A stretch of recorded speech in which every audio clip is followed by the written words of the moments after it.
We're starting a new chapter where we're going to learn how to solve linear systems. A system of equations just involves more than one equation at a time. But before we get there, let's back up to 3.1 and talk about the standard form of equations of lines. We've seen equations of lines with one variable, like 3x plus 4 equals 11, and we can solve for that single variable. And if we want to represent that solution on a graph, then we just use a single number line. We identify where that number is on the number line and we put a point right there. So we're graphing in one dimension. We have also worked with some equations that have two variables in them, like 3x plus y equals 11. If we only have one equation, but we have two unknowns, two variables, then we can't solve that for a single number like we did in the previous example. We need a value for x and a value for y to represent the solution. So I'm going to pick a random value for x. I'm going to let x be 1, and I'm going to find the y value that goes with it. So 3 times 1 for my x plus y equals 11. 3 times 1 is 3. Subtract 3 from both sides, and y is equal to 8. So the solution includes both the x value of 1 and the y value of 8 used together. If we put parentheses around that, then that's an ordered pair. In an ordered pair, the x value always comes first, and then the y value. I can represent that solution on a graph where I have an x direction, which is the horizontal axis, and a y direction, which is the vertical axis. So to put a point, I need to use an x value of 1. Starting at the origin, I'm going to go 1 to the right. Starting at the origin, I'm going to go 8 up in the y direction. And then the single point is where those would coincide on the grid. Now there are many other solutions to 3x plus y equals 11. This point only represents one of the solutions. To start example 1, we want to circle all the ordered pairs x, y that are solutions to the equation 5x minus y is equal to 3. To determine if this ordered pair is a solution, I just need to substitute for the x, substitute for the y, and see if it matches my equation. So for the ordered pair 1, 2, I would have 5 times 1, because I'm substituting 1 for the x, minus 2, because I'm substituting 2 for the y, and I want to know if that equals 3. 5 times 1 is 5, minus 2, and that does equal 3, which means that this ordered pair is a solution to that equation. Let's do the same for the point 0, 0. Remember the x value comes first, so 5 times 0 for the x minus 0 for the y. 5 times 0 is 0, minus 0 is 0, which is not 3, so that means that this is not a solution to that equation. Pause the video and check the next 3 ordered pairs in a similar way, then come back and check your answers. Make sure you work through it on your own. Now check your results with mine and see if we agree. If we don't agree, then go back and check your arithmetic. Part B asks, what is one more ordered pair that's a solution to the equation, but it's not already been listed? I'm going to find a solution by letting my x value be 2 and finding the y value that goes with that. Now you could choose a y value instead and then find the x that goes with that. That is completely up to you. If I substitute 2 for x, then I have 5 times 2 minus y is equal to 3. 5 times 2 is 10 minus y is equal to 3.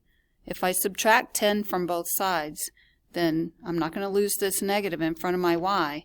I get negative y is equal to negative 7. Now if I divide both sides by negative 1, I get y equals 7.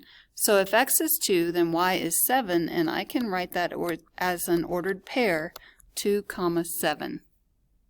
For part C, how many ordered pairs xy will be in the solution set of the equation? Well, there could be infinitely many because we could pick any x, not even the pretty ones. We could pick the ugly ones, and we could get a y that goes with that. And there's no limit on the values that we can choose. On part D, we want to create a visual representation for the solutions by plotting the points. So I'm going to plot the points that are in green, and then I'm going to plot this other point that I found, 2, 7. Don't forget that it takes an x and a y to put a point. So if my x is 1 and my y is 2, then I can put my point there. If my x is -1, my y is -8, and I have a point here. If my x is 3, my y is 12, which is off the grid, but up here. If my x is 2, then my y is 7, which I think is right here. So you notice that these points seem to be on a line, and they actually are on a line. This is a linear equation. So when question E asks what is the visual representation of all the solutions, it's going to be not just the points that we plotted, but all the points in between. So that visual representation is the line. The line includes all of the points in between the ones that we found to be solutions individually. Let's recall that the slope-intercept form of a line is y equals mx plus b. The x and the y are our variables, and they stay in the equation. The m represents the slope. The slope is always the number that's in front of the x. In other words, the coefficient of the x.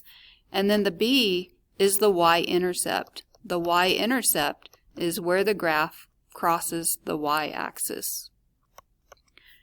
If we can identify the y-intercept, then we can count from that point the slope to get another point on the line. Once we have 2 points on the line, then we can graph it. Look at the equation on problem 2. 4x plus y equals 5. Can we graph that using the slope-intercept form? It's not in the form the way it is. Slope-intercept form has y on one side of the equal sign by itself. So to use the slope-intercept form, we need to solve for y first. That's easy to do. We're going to subtract 4x from both sides. So y is equal to -4x plus 5. Those are not like terms, so we cannot combine them. We just write them as separate terms. Now we can see that our slope is -4. And our y-intercept is 5. We want to plot the y-intercept first. So from the origin, our x is 0 and our y-intercept is 5. So we place a point there. And then from there, we're going to count a slope of -4. Remember, you can make that a fraction to make it easier. We should have a downhill line since our slope is negative. So I'm going to go down 4 and to the right 1. Down is a negative direction, right is a positive direction, and then I can place my point. Now just draw the line. Let's try that method again on problem 3. We need to solve for y to use the slope-intercept form. So the first thing we're going to do is subtract 3x from both sides. 2y is equal to -3x plus 4. Now y is not by itself yet. We have to divide by 2, and when you divide by 2 on the left, you have to divide the whole right side by 2 as well. Each term gets divided by 2. That makes it easier to simplify. So 2 over 2 leaves 1y, and then let's just keep this fraction, -3 over 2 times x, and then 4 divided by 2, if we simplify that, is going to be 2. Now we can see our y-intercept is 2. So on the y-axis, we go to 2. And then from that point, we count our negative slope. We can go down 3, 1, 2, 3, and then to the right 2. Or, starting at our y-intercept, we could go up 3 and to the left 2. You only need 2 points, but sometimes 3 points makes it more clear. Be sure you draw that line neatly and go all the way across your grid. Pause the video now and try example 4. Then come back and check your answer.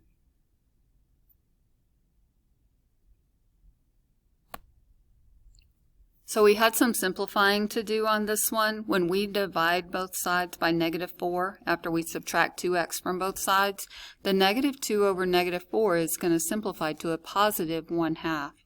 And then 8 divided by -4 is -2. So make sure you simplified your equation correctly when you were solving for y. Then we plotted a y-intercept at -2, and counting our slope, we always go up or down first, so up 1 and to the right 2, or down 1 and to the left 2. We should have an uphill line because our slope is positive 1/2.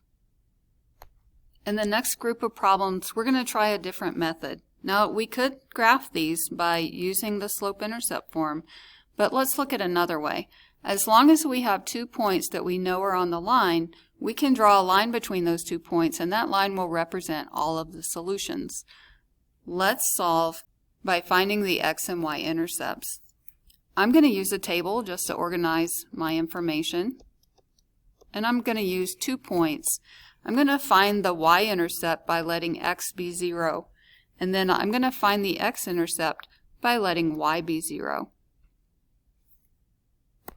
Let's start by letting x be 0. If x is 0, then I have 2 times 0 plus 3y is equal to 6. 2 times 0 is just 0, so I can ignore that. And I have 3y equals 6. If I divide both sides by 3, I see that y is equal to 2.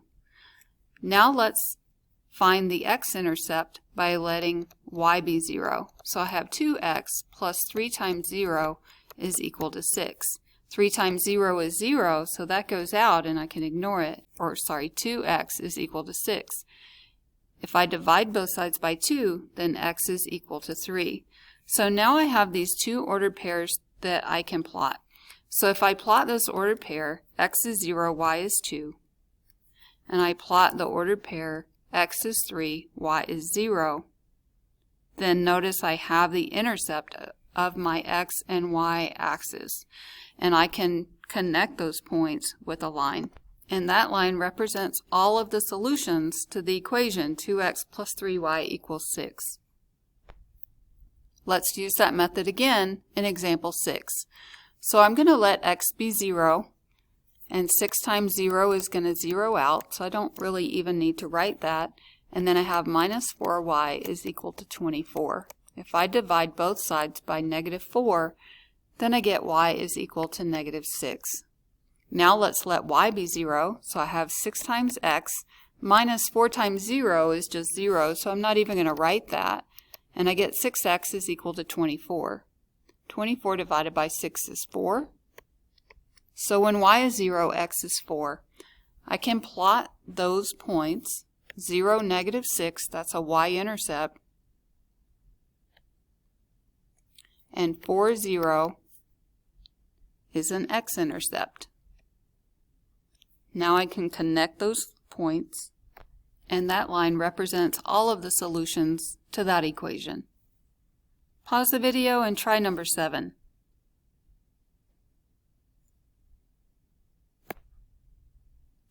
This time when you found your x-intercept, it didn't turn out to be on the grid. It's a fraction, 5/4, which is a little bit bigger than 1. It's not 2. It's about 1.25. So it makes it a little bit harder to graph when it's not on the grid. That's why we need more than one method for graphing and doing other things as well. Your notes are done, so do your practice and get to your mastery check.